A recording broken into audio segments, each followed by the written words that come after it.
வேலைக்கு இங்க கருங்கன்னு சொல்லியிருக்கேன். அப்படியே பணத்தை கொடுத்தாங்க. வேலைக்கு கூட லீவு சொல்லிவிட்டு எங்களுக்காண்டி 3 நாளாக இங்க வந்திருந்து இன்றைக்கு புறப்பட போறாங்க. வேலை போகணும்.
नमस्ते लोकनाथाय नमस्ते सृष्टिकारणे नमस्ते देवरूपाय नमस्ते ब्रह्मरूपिणे ब्रह्मणे नमः आवाहयामि स्थापयामि पूजयामि ओम ब्रह्मणे नमः फलदाम्बूलं निवेदयामि फलिं प्रयच्छ स्वाहा ओम सत्यलोकनिवासिने सरस्वती समेताय वल्लभाकातिद चारुजामर लीलाडौरामज विमल यज्ञोपवीरालङ्कृत कनकदिग सरिदाः नित्य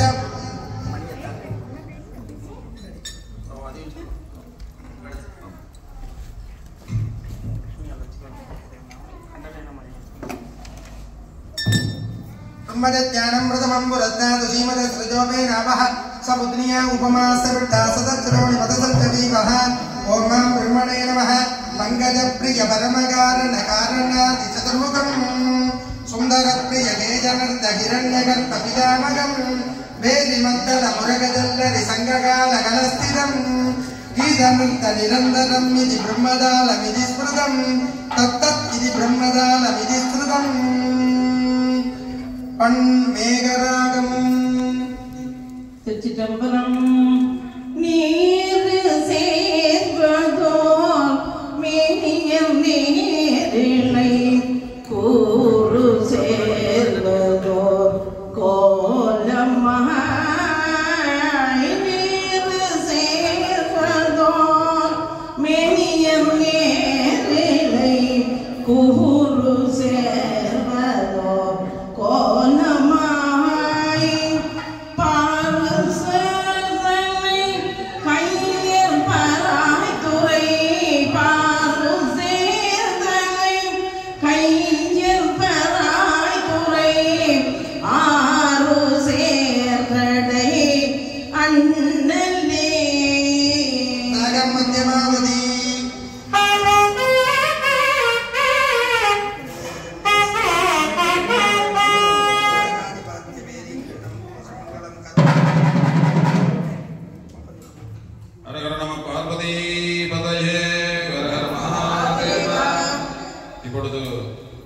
பிரம்மசந்தி ஆவாகனம் செய்யப்பட்டு அடுத்தபடியாக இந்திரசந்தி என்று சொல்லக்கூடிய இந்த 9 சந்திகளிலே 2வது சந்தி ஆவாகனம் பண்ணுவதற்கு முதலாக எம்பெருமான் இந்த பிரம்மோற்சவ காலத்திலே இவ்வளவு காலமும் நமது ஆலயத்திலே அலங்கார உற்சவமாக இருந்த இந்த உற்சவமானது இன்றைய தினம் கொடியேற்றத்துடன் கூடிய பிரம்மோற்சவத்திலே ஒரு சிறப்பு என்ன என்றால் இந்த சுத்துப்பலி போடுகின்றது போன்ற விடயங்கள் இருக்கின்றன. அதிலே இந்த சுவாமி வீதி பிரதட்சணம் எழுந்தருளுகிறார். இப்ப எல்லாம் உங்களுக்கு தெரியும், அரசியல்வாதி வாரதாக இருந்தால் ஒரு 30-40 வாகனங்கள் முன்னால வரும் பின்னால வரும். அவர்களுக்கு அது பாதுகாப்பு. நாங்கள் நினைக்கிறோம் ஏதோ பந்தாக போறார்கள், அப்படி இல்லை. அதே போல எம்பெருமான் ராஜாதி ராஜாவாக இருக்கக்கூடிய விநாயக பெருமான் எழுந்தருளுகிறார். 33 கோடி தேவர்களையும் வந்து அவரோடு சேர்ந்து அந்த அவருடைய வீதி வலம் நல்ல முறையிலே அமைவதற்கு காத்திரட்சியுங்கள் என்று கூறக்கூடியதற்கு பெயர் கட்டியம் என்ற பெயர். இப்ப எல்லாம் இலங்கை நல்லூரை தான் கட்டியம் இந்தியா வரைக்கும் அதை ரொம்ப பிரபலம் செய்தது. அந்த கட்டியம் சொன்ன பிறகு உலக ரீதியாக சின்ன குழந்தை வரைக்கும் அந்த கட்டியம் தெரிகின்றது. இது வருடம் உற்சவம் பிரம்மோற்சவம் செய்யக்கூடிய கொடியேற்றக்கூடிய ஆலயங்களிலே சொல்லப்பட்டது. ஆனால் இந்த மீடியாவினுடைய சிறப்பின் காரணமாக கட்டியம் என்றால் எங்கட சின்ன பிள்ளைகளுக்கு கூட தெரியுது. அது நானும் சொல்ல வேண்டும் என்று ஆசைப்படுகிறார்கள். நீங்க புலிகேசி படத்துல பார்த்திருப்பீர்கள், என்ன ராஜாதி ராஜா ராஜகாலத்திங்க என்றெல்லாம் சொல்லுவாங்க. அதே போல எம்பெருமான் ராஜாக்களுக்கு முதலாக நமது ஆலயத்திலே பயன்படுத்தப்படுகிறது. அப்படினால இந்த பரிகேரி வாரண்டைக்க பிரசன்னா குருக்கள் அளவட்டி தூக்கி காட்டுவார். ஏன்னா இந்த கட்டிய பொருளை இப்பொழுது கிருபாகர குருக்கள் ஐயாவிடம் சமர்ப்பிக்குமாறு அன்போடு கேட்டுக்கொள்கிறோம். அவர்களுக்கும்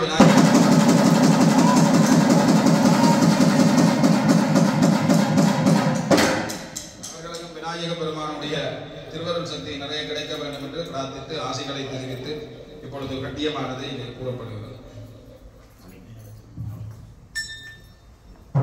மூசிகாதிரோட நாகஜஞாபவேத பாஷாங்குஜதர வல்லவாம்பிகாத்மேத நவலக்தி மகாகணபதி சமூக ஸ்ரீமத் தக்ஷண கைலாசவாச ரசவவாகணாதிரோட அர்த்தநாரேஸ்வர சமூக சித்ர மயூர வாகணாதிரோட சக்திகத்தவல்லி தேவஜேனார்மேத சுப்பிரமணியேஸ்வர சமூக அருணவாகண வித்யாயுதர பூலக்ஷ்மி ஸ்ரீலக்ஷ்மி கமேத ஸ்ரீமன்னாராயண சமூக வருண வாயு குபேர ஈசானாதி அட்டதி பாலகேஸ்வர சமூக பிராமி மாகேஸ்வரே கௌமாரி வைஷ்ணவி வாராகீந்திராணி ராமுண்டி ரப்த மாத்ருகா சமூக ஞானபத்ர பூரிகா புத்ர காளிகாத்மேத வீரபத்ரேஸ்வர சமூக மதகஜ வாகனாதிரூட பூர்ண புஷ்கலாத வேஷமேத நிகரபத்ர சமூக சுனபாகனாதிரூட சூலகந்த நாமுண்டாம்பா சமேத ஜேந்திர பாலகேஸ்வர சமூக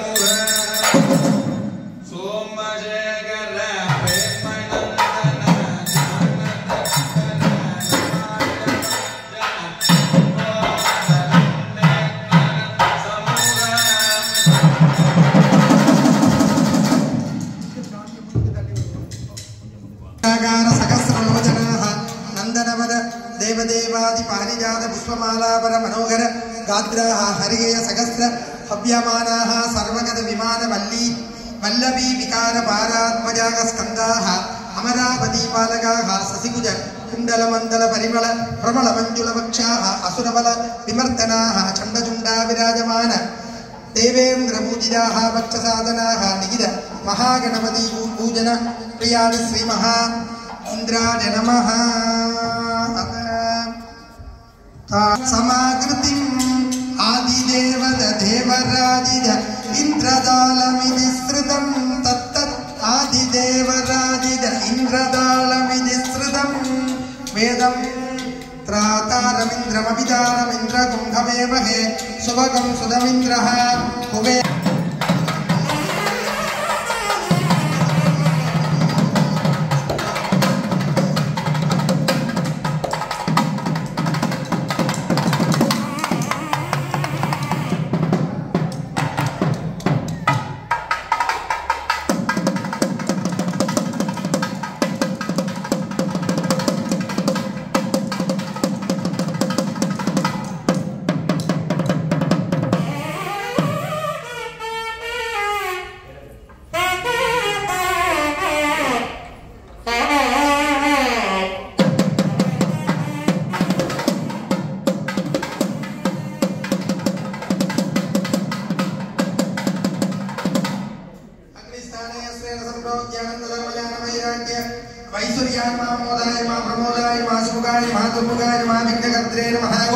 नमो रुद्रस्वरूपाय नमो वैश्वानराज सर्वसंहार रूपाय यमदिक्पदे नमो नमः फलदाम्बोल नैवेद्य नीराञ्जनादिकं प्रयाय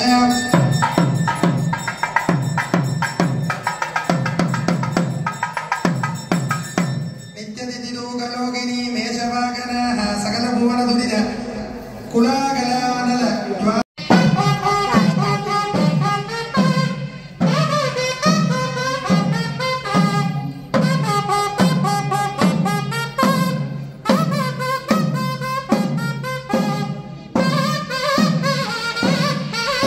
Oh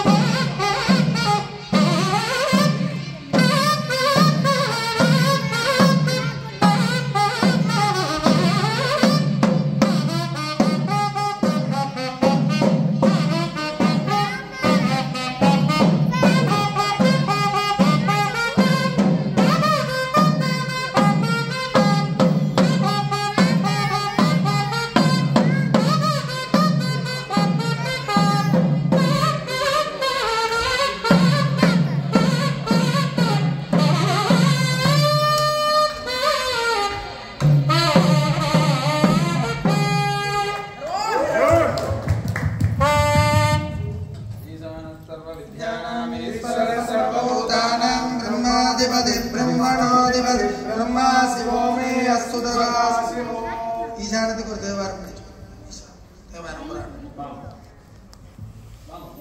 छोड़िए ठीक है अम्मा बड़ी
தென்னாருடைய சிவனே போற்றி இன்பமே சூழ்க ஸ்ரீ நவசக்தி மகா கணபதிக்கு லோகா சமஸ்தா சுகினோ பவந்து ஓம் சாந்தி சாந்தி சாந்தி ஓம் மகா கணபதியே நமோ நமः. இது ஹர ஹர நம பார்வதி பதஜே ஹர ஹர மகாதேவ. எல்லாம் வல்ல ஹனோவர் நகரிலே வீட்டிலிருந்து கேட்பவருக்கு நல்ல வரத்தை என்றும் அருளக்கூடிய நவசக்தி விநாயக பெருமானுடைய திருப்பொற்பாதார கமலங்களை வணங்கி வந்திருக்கக்கூடிய மூத்த சிவாச்சாரியார்களுடைய திருவடிகளை போற்றி வணங்கி எம்பெருமானுடைய குரோதி வருடத்தினுடைய பிரம்மோற்சவமானது இந்த வருடம் முதலாவது பிரம்மோற்சவத்தை எம்பெருமானுடைய ஆலயத்திலே கடந்த வருடம் திருவிழா பிரம்மோற்சவமாக நிகழும் என்று யோசித்த வேளையிலே எம்பெருமானுடைய திருவருள் இந்த வருடம் கிடைக்க வேண்டும் என்று முதற்கண் பிரார்த்தித்து ஆலய சிவாச்சாரியார்கள் சார்பாக ஆசிகளையும் தெரிவித்து இந்த பிரம்மோற்சவத்திலே உங்களுக்கு தெரியும் நமது ஆலயத்திலே இத்தனை காலமும் அலங்கார உற்சவமாக ஒரு நேர திருவிழாவாக நிகழ்ந்தது. எல்லாருக்கும் தெரியும் கொடியேற்ற திருவிழாவான என்றால் காலையும் மாலையும் இந்த உற்சவமானது நிகழும். அப்போது சித்தப்பா அழகாக கூறியிருந்தார், எப்படி எம்பெருமானுடைய உற்சவம் ஏன் இந்த யாகம் அமைக்கப்பட்டிருக்கு, எதற்காண்டி அந்த யாகசாலையானது ஒவ்வொரு காலமாக பூஜை செய் வழிபாடுகள் ஆற்ற வேண்டும் என்றெல்லாம் உங்களுக்கு கூறியிருந்தார். நிறைய பேருக்கு தெரியும், நிறைய பேருக்கு தெரியாது. அதனாலேதான் ஆலயத்திலே எவ்வளவு நேரத்தையும் நீங்கள் இன்றைய தினம் தூரதேசங்களில் இருந்தெல்லாம் வந்ததுக்கான ஒரே காரணம் திருவிழாவுக்கு போக வேண்டும், எம்பெருமானை பார்க்க வேண்டும் என்று அவா. அந்த திருவிழாவை நீங்கள் பார்க்க வேண்டும் என்று ஓடோடி வந்த உங்களுடைய அவாவானது எம்பெருமானுடைய காட்சியானது இங்கே கண்கொள்ளா காட்சியாக அமைந்திருந்ததற்கான காரணம் எங்களுடைய வேண்டுதல் ஆகும். நாங்கள் எல்லாம் ஒவ்வொரு விடயத்தை கனவு காணுகிறோம், அது நனவாகிறது. பிள்ளையை பெறுகின்ற பொழுது இந்த குழந்தை டாக்டரா வரணும், பைலட்டா வரணும், என்ஜினியரா வர வேண்டும் என்றெல்லாம் பல தாய்மார்கள் கனவு காணுகிறார். அது நனவாகின்ற பொழுது அன்றைய தினம் கிடைக்கக்கூடிய சந்தோஷமானது அந்த பூரிப்பை சொன்னால் புரியாது, அனுபவித்தவர்களுக்கு புரியும். அப்படியாக இந்த ஆலயத்திலேயும் கொடியேற்றம் காண வேண்டும், தேர் இழுக்க வேண்டும். எம்பெருமானுடைய ஆலயத்திலே பிரம்மோற்சவம் வெகு விமர்சையாக செய்ய வேண்டும் என்று அடியார்கள் உபயதாரர்கள் ஆகிய உங்களுடைய ஒவ்வொருவருடைய அவா இன்றைய தினம் கைகூடியது உள்ளது என்றால் மிகையாக பசி கூட உங்களை பற்றி தான் சொல்றேன். ஏன் என்று சொன்னால் நீங்கள் சந்தோஷப்பட்டு கரகோஷத்தை கொடுத்தீர்கள் இருந்தால் உங்களை எனர்ஜி கொஞ்சம் கூடும். ஐயா கவலையாக சொல்லிட்டு இருக்கிறாருன்னு நிச்சயம் அது இருந்துச்சு, அதனால தான் கைதட்ட சொன்னேன். அப்ப இப்போ உங்களுக்கு எல்லாருக்கும் புரியும். ஒன்று பசிக்கலை, இரண்டாவது நேர மகாலம். ஆனால் மூன்றாவது இந்த ஆலயத்திலே இதுதான் முதல் வருஷ திருவிழா. ஸ்டார்டிங் ட்ரபிள் என்றது எல்லா இடத்திலையும் இருக்கு. 1:30 மணிக்கு உற்சவம் முடிக்கணும் என்றது திருவாயா அவருடைய ஆசை. ஆனால் இன்றைக்கு கொடியேற்ற திருவிழா உங்களுக்கு தெரியும், ரொம்ப வேலைகள். அடுத்தது நாங்கள் குறுகிய காலத்துக்குள்ளே இந்த உற்சவத்தை செய்துவிட முடியாது, ஏனென்றால் பூஜை வழிபாடுகள் நிறைய இருக்கின்றது.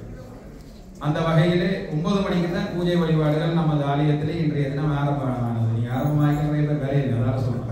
அதனாலதான் நேரம் இவ்வளவு நேரம் சென்றிருக்கிறது என்பதை தெரிவித்து, அந்த வகையிலே இந்த பிரம்மோற்சவத்திலே இந்த வருடம் எல்லா விடயத்தையும் விநாயக பெருமான் பூர்த்தி செய்து இந்த கொடியேற்றமானது கண்டிருக்கிறது. இப்ப நான் இதுல என்ன சொல்ல முனைகிறேன் என்றால், ஒரு ஆலயத்திலே ஒரு விடயத்தை செய்ய வேண்டும் என்றால் அதை பூர்ணத்துவப்படுத்திவிட்டு ஆலயத்திலே செய்து காட்டினால்தான் குடும்பத்திலேயும் அப்படியான விடயங்கள் நிகழும். இப்ப ஒரு ஆலயத்திலே, ஆலயம் தான் உதாரணமாக இருக்கிறது. அந்த வகையிலே விநாயக பெருமானுடைய பிரம்மோற்சவமானது இன்றைய தினம் கொடியேறியுள்ளது. ஊர் பக்தர்களாகிய நீங்கள் அனைவரும் ஒரு ஆலயத்திலே திருவிழாக்கு ஏன் போகணும் சொல்லுவாங்க. விழா என்றால் என்ன? ஒரு விசேஷம், எல்லாத்தையும் விழான்னு சொல்லுவாங்க. என்ன அதே நேரம் திருவிழாண்ட என்ன? உயர்வான ஒரு உயர்திரு என்று சொல்லி பெயர்கள் போடுவார்கள். ஒரு பிரின்சிபலுக்கு லெட்டர் எழுதும் போது உயர்திரு என்று போட்டுதான் எழுதுவார்கள். திரு என்றால் மிகவும் உன்னதமாக பெரிதாக போற்றப்படக்கூடியது. அதே மாதிரி மகோத்சவம் என்றால் மகா உற்சவத்திலேயே மகா, அதுக்கு மேல மகா இல்லை, பெருசு இல்லை. மகோத்சவம் என்று சொல்லி சொல்வார்கள். மகா உற்சவம் என்றால் பெரிய உற்சவம். ஆக இந்த திருவிழா நிகழும். இந்த 365 நாட்கள் பூஜை நிகழ்கின்ற பொழுது ஒரு நாள் மாலை இல்லாமல் பூஜை பண்ணி இருப்போம், ஒரு நாள் வெத்தலை இல்லாமல் பூஜை பண்ணி இருப்போம், பூ இல்லாமல் கூட பூஜை நிகழ்ந்திருக்கும். உங்களுக்கு தெரியும், விண்டர்ல பூஜை பூ கூட இருக்காது. குளம் பூவை நம்பிதான் ஐரோப்பாவே இருக்கு. லண்டனுக்கே குளம்ல இருந்து பூ வந்தா தான் பூஜை. அப்படியாக இந்த பூஜைகள் பண்ணுகின்ற பொழுது ஒரு பொருள் இல்லாமல் பண்ணிடும். இது எல்லாத்தையும் நிவர்த்தி செய்து பிராயச்சித்தமாக செய்யக்கூடியதான் இந்த பிரம்மோற்சவம். இதுல சில பேர் கேட்பார்கள், ஐயா அதை கொஞ்சம் சுருக்கி செய்யலாதோ அப்படின்னு. கல்யாணம் செய்ய விளைவிட்டு பட்ஜெட் ஒன்று போடுவோம். பட்ஜெட்லயே கல்யாணம் முடிச்சிருக்கோம். கல்யாணம் செய்தவர்களுக்கு கையில தெரியும். அந்த பட்ஜெட் என்றது நடக்காது, போட்டுருவோம். ஆனா பிளான் பண்ணி தான் ஒரு விஷயத்தை செய்ய வேண்டும். அதே போலதான் திருவிழா என்றால் என்ன? இந்த திருவிழா என்றதை நீங்கள் திருப்பி போட்டு பாருங்க. என்ன விழாது? திருவிழா போனீங்கன்னா விழாவே இல்லை. என்ன அதால விழாது. அப்ப விழாது இருக்கணும்னா என்ன செய்யணும்? திருவிழாவுக்கு போவோம். திருவிழாவுக்கு ஆச்சும் போவோம். அதுதான் உண்மை. சரியா? ஆலய பக்கமும் இருக்கும். திருவிழா காலத்திலேயாச்சும் விநாயகரை போய் தரிசிக்க வேண்டும் என்று சொல்லி இருந்தார். அந்த வகையிலே நீங்கள் எல்லோரும் ஒவ்வொரு நாளும் காலையும் மாலையும் தவறாமல் வந்து எம்பெருமானுடைய திருவிழாவிலே கலந்து கொண்டு நீங்களும் விழாவிருக்க வேண்டும் என்று சொல்லி பிரார்த்தித்து உங்கள் எல்லோருக்கும் வாழ்த்துக்களை தெரிவித்து இன்றைய தினம் இந்த பிரம்மோற்சவத்தினுடைய முதலாவது திருவிழா உபயகாரராக இருக்கக்கூடியவர்கள் ஒரு சின்ன ஒரு அன்பளிப்பை ஆலயத்திற்கு, சின்னதில் நிறைய பெருசு பெருசா செய்து கொண்டிருக்கிறார்கள். அதில் ஒரு சின்ன இன்றைக்கு செய்யுது. சின்ன சின்னனா செய்தா பெருசா. அதே போல இன்றைய தினம் எம்பெருமானுக்கு இங்கே ஒரு உண்டியல் ஒன்று வைக்கப்படுகிறது. அந்த உண்டியலை இந்த உபயதாரர்கள் இன்றைய தினம் இங்கே கொண்டு வந்திருக்கிறார்கள். அது என்ன என்று சொன்னால், அதுல வந்து 2 கீ இருக்குன்னு சொல்றார். சரி, அதை பற்றி பேசுவோம். இப்ப அந்த உண்டியல்ல என்னத்துக்காண்டி அப்படின்னு பார்த்தீர்களா இருந்தால், முதலாவதாக எம்பெருமானுடைய கும்பாபிஷேகம் கண்டது, இரண்டாவதாக எம்பெருமானுடைய ரதம் கொடிஸ்தம்பம் வர படைக்கப்பட்டு பிரம்மோற்சவம் கண்டது, மூன்றாவதாக நாகபூஷணி அம்பாள், முருகப்பெருமான், வசந்த மண்டபம் போன்ற கட்டிட வேலைகளானது ஆகும் நிகழ உள்ளது. அடுத்த வருட திருவிழாவில் அப்படியும் வசந்த மண்டபம் கட்டப்படும். நாகபூஷணியில உபயகாரர்கள் தாங்கள் செய்ய வேண்டும் என்று மனம் வந்து எல்லாரும் தயாராக நமக்கு அதுக்குரிய வேலைக்காரர் கிடைக்கிறது இந்த நாட்டில் ரொம்ப கஷ்டம். இந்த வருஷம் கட்டணும்னா கட்டி இருக்கலாம், அதுக்கு காசு கொடுக்குறாங்களும் கடி, வேலை செய்யறாங்க இன்னும் ரெடி, ஐயாவும் ரெடி ஒன்னாந்தான் வேலை செய்திருக்கலாம். அப்ப வருங்காலத்திலே அது மட்டும் இல்லாமல் ராஜகோபுர வாசல், முன் வாசல் துறக்க வேண்டும். இப்படியாக ஒன்றொன்றா செய்து இரண்டாவது கும்பாபிஷேகம் எம்பெருமான் காணுகின்ற பொழுது ராஜகோபுரம் கட்ட வேண்டும் என்ற ஒரு கனவு. அந்த கனவானது நனவாகுவதற்கு இன்றைய, அதாவது அதிகாரம் போடுறது, அதாவது முளையிலே தெரியும் அந்த பயிரிட்ட இதன்னு சொல்வார்கள். அந்த வகையிலே அடுத்த கும்பாபிஷேகத்திலே எம்பெருமானுக்கு ஒரு ராஜகோபுரம் அமைய வேண்டும் என்ற இன்றைய உபயதாரர்களுடைய கனவு. அந்த வகையிலே இந்த உண்டியலை குணவதி சிவராஜா அவர்கள் ஊர்ல இருந்து எடுத்து வந்து இன்றைக்கு அதை உபயமாக இங்கே கொடுக்கிறார்கள். அந்த உண்டியலுக்கு 2 சாவி இருக்குன்னு சொல்லிங்க. அந்த 2 சாவியை நாங்கள் உண்டியலுக்குள்ளேயே போட போறோம். அந்த அம்மாட்டே கொடுத்து போட்டுருவோம். ஏன்னா அந்த காசு யாரும் எடுக்கப்படும், ராஜகோபுரத்தை தான் எடுக்கும். நிறைஞ்சா உடைச்சுப்போம். உங்களுக்கு தெரியும், வீட்டுல எல்லாரும் தெரியும். போமா போகாது, அதுக்கு மேல அடுத்த நாங்கள் கோயில் ஆசாரி பூசாரி 2ஐயும் கட்டிருக்கோம். இப்ப உள்ள தள்ளி ஆசாரியை